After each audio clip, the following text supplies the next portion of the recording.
Oke, selamat datang kembali. Hari ini kita bakal menyelami kisah madu gila dari Nepal. Ini bukan madu biasa loh, ini adalah zat halusinogenik langka yang dipanen langsung dari tebing-tebing curam di Himalaya. Siap? Kita mulai!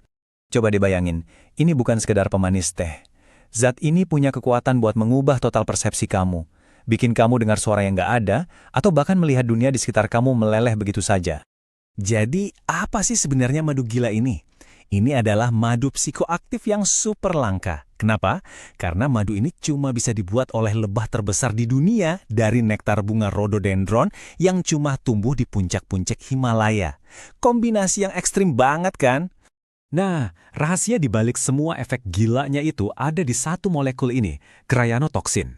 Ini adalah neurotoksin kuat yang jadi sumber efek halusinogeniknya dan uniknya sekaligus juga jadi sumber khasiat obatnya. Tapi, cerita madu ini gak akan lengkap tanpa kenal sama orang-orang di baliknya. Yuk, kita temui para pemburu madu terakhir di planet ini, satu-satunya yang masih berani melakukannya. Setelah perjalanan panjang, ya sekitar 36 jam, kita sampai di sebuah desa terpencil di Nepal.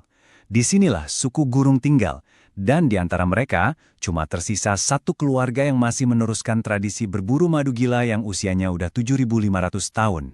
Ini bukan sekedar pekerjaan, ini adalah warisan turun-temurun. Keahlian ini diwariskan dari kakek ke ayah, lalu ke anak. Semuanya tertulis jelas, bukan di buku, tapi di tangan dan keberanian mereka. Oke, sekarang kita lihat langsung prosesnya. Siap-siap ya, karena ini bukan panen biasa. Ini adalah salah satu pekerjaan paling berbahaya di dunia. Titik. Tantangannya bukan cuma ketinggian tebing yang bikin merinding, tapi juga para penjaga madu itu sendiri. Apis labriosa, lebah madu raksasa yang sengatnya bisa menembus pakaian tebal sekalipun. Mereka sangat agresif dan gak akan ragu menyerang. Prosesnya itu sendiri udah kayak sebuah ritual kuno yang penuh risiko. Mulai dari merakit tangga bambu dengan tangan kosong, menenangkan ribuan lebah raksasa dengan asap, sampai turun ke tebing setinggi 80 meter cuma berbekal 2 tongkat panjang untuk mengambil sarangnya. Semuanya manual. Dan coba bayangin ini, dalam satu kali panen, seorang pemburu bisa disengat lebih dari 100 kali. 100 kali. Tapi dia harus tetap tenang. Tetap fokus sambil bergelantungan di seutas tali di ketinggian puluhan meter.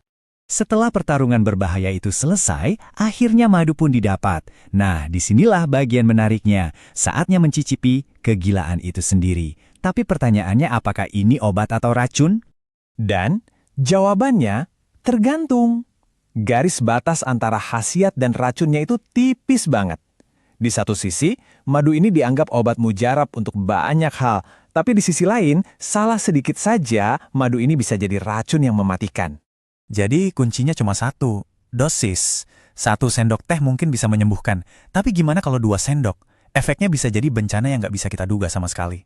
Dan efeknya datang dengan cepat. Begitu dikonsumsi, cyanotoksin mulai mengambil alih. Suhu tubuh tiba-tiba turun, tangan dan kaki kesemutan, mual parah, sampai-sampai persepsi waktu pun jadi kacau balau. Ini bukan cuma perasaan ya, ini beneran terjadi secara ilmiah. Si racun ini pada dasarnya nge-hack sistem komunikasi tubuh kita. Dia mengacaukan jalur sinyal antara otak dan otot, bikin semuanya jadi nggak beres.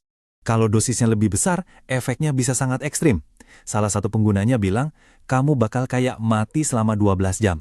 Nggak bisa gerakin badan sama sekali, kamu sadar, tapi terperangkap di dalam tubuhmu sendiri.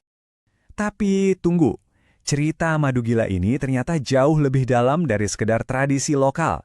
Sejarahnya jauh lebih tua, aneh, dan bahkan lebih mematikan.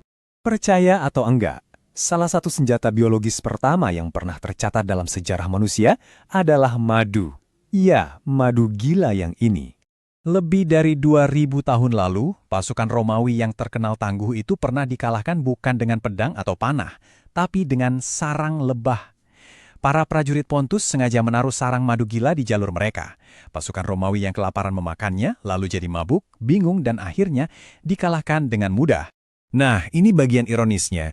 Di pasar internasional, 200 gram madu gila ini bisa dihargai sampai $400. Mahal banget. Tapi para pemburu yang mempertaruhkan nyawa mereka cuma dapat kurang dari $50 per orang untuk setiap panen. Meskipun begitu, bagi masyarakat lokal yang sudah tahu cara pakainya, madu ini tetap jadi sesuatu yang berharga. Bukan racun, tapi obat. Bahkan, seperti kata salah satu dari mereka, madu ini digunakan untuk meditasi, untuk membuat pikiran lebih jernih. Dan inilah kenyataan pahitnya. Seiring berjalannya waktu, semakin sedikit generasi muda yang mau meneruskan seni berburu yang sangat berbahaya ini.